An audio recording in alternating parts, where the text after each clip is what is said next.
আম্মা, তার নামটি ধরে একবারও ডাকবে না তবে আর? ঘূর্ণিঝড়ের মতো সেই নাম উন্মথিত মনের প্রান্তরে ঘুরে ঘুরে জাগবে, ডাকবে।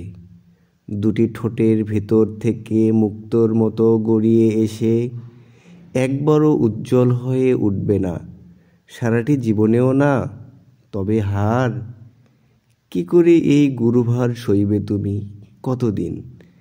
আবুল বরকত নেই, সেই অস্বাভাবিক বেড়ে ওঠা বিশাল শরীর বালক। মধুর স্টলের ছাদ ছুঁয়ে হাঁটত যে, তাকে ডাকো না। আর একবারও ডাকলে ঘৃণায় তুমি কুঁচকে উঠবে।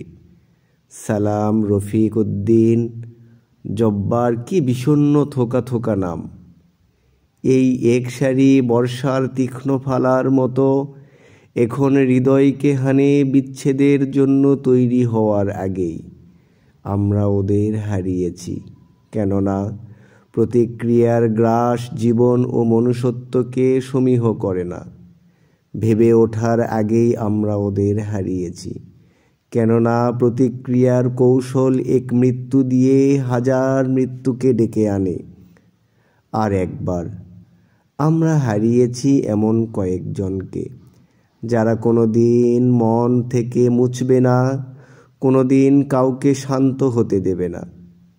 যাদের হারালাম তারা আমাদের বিস্তৃত করে দিয়ে গেল দেশের এক প্রান্ত থেকে ও প্রান্তে, কথা কণা করিয়ে ছড়িয়ে দিয়ে গেল দেশের প্রাণের দীপ্তির ভেতরে মৃত্যুর অন্ধকার ডুবে যেতে যেতে।